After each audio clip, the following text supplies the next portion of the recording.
नमो बुद्धाय साथियों।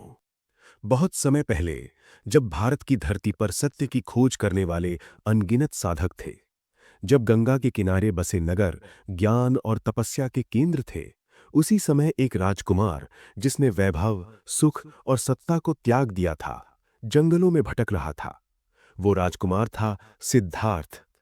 लेकिन अब वो केवल सिद्धार्थ नहीं रहा था, वो बन चुका था भगवान बुद्ध। ज्ञान की ज्योति उसके भीतर जल चुकी थी, लेकिन संसार अभी अंधकार में था। बोध गया में ज्ञान प्राप्त करने के बाद सिद्धार्थ गौतम अब भगवान बुद्ध बन चुके थे। उन्होंने जीवन के गहरे रहस्य को जान लिया था। दुख है, दुख का कारण है, दुख का अंत संभव है और दुख से मुक्ति का मार्ग भी है। लेकिन प्रश्न था, क्या ये ज्ञान दुनिया को बताया जाए? कुछ क्षणों के लिए भगवान बुद्ध मौन रहे। उन्हें लगा ये सत्य बहुत सूक्ष्म है, क्या लोग इसे समझ पाएंगे?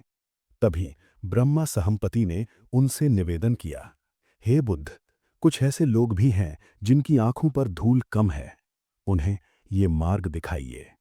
और तब भगवान बुद्ध ने निर्णय लिया। ज्ञान प्राप्त करने से पहले भगवान बुद्ध के साथ 5 तपस्वी थे: कौंडिन्य, वप्प, भद्य, महानाम और अस्सजी। जब भगवान बुद्ध ने कठोर तपस्या छोड़कर मध्यम मार्ग अपनाया, तो उन्होंने भगवान बुद्ध को छोड़ दिया। वे सारनाथ के मृगदाय वन में रहने लगे। भगवान बुद्ध ने सोचा, सबसे पहले इन्हीं को सत्य बताया जाए। और फिर उन्होंने लंबी यात्रा शुरू की। धूल भरे रास्ते, गांव, नदियां और शांत जंगल, हर कदम मानवता के भविष्य की ओर बढ़ रहा था। सारनाथ का मृगदाय वन सुबह की सुनहरी रोशनी में नहाया हुआ था। हिरन शांत भाव से घूम रहे थे। पक्षियों की आवाजें वातावरण को पवित्र बना रही थीं। 5 तपस्वी ध्यान में बैठे थे। तभी उन्होंने दूर से एक आकृति को आते देखा। वो सिद्धार्थ है जिसने तपस्या छोड़ दी थी। उन्होंने तय किया, हम उसका सम्मान नहीं करेंगे। लेकिन जैसे ही भगवान बुद्ध पास आए, उनकी आभा, उनकी शांति, उनकी आंखों की गहराई, सब कुछ अलग था। अनजाने में ही वे खड़े हो गए। अहंकार धीरे धीरे टूटने लगा। और फिर इतिहास का सबसे महत्वपूर्ण उपदेश शुरू हुआ।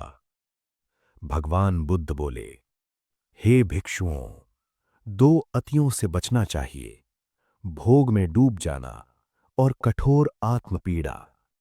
उन्होंने मध्यम मार्ग की शिक्षा दी। उन्होंने कहा, दुख है, दुख का कारण है, दुख का अंत संभव है और अंत का मार्ग भी है। ये उपदेश केवल शब्द नहीं थे, ये जीवन का विज्ञान था। सम्यक दृष्टि, सम्यक संकल्प, सम्यक वाणी, सम्यक कर्म, सम्यक आजीविका, सम्यक प्रयास, सम्यक स्मृति, सम्यक समाधि। हर शब्द मानव चेतना को बदलने वाला था। कौंडिन्य ने सबसे पहले सत्य को समझा। उनकी आंखों में आंसू थे। उन्होंने कहा, जो भी उत्पन्न होता है वो नष्ट होता है। और वे बने पहले भिक्षु। धीरे धीरे 5 साथी शिष्य बने और बना पहला संघ। ज्ञान का बीज बो दिया गया।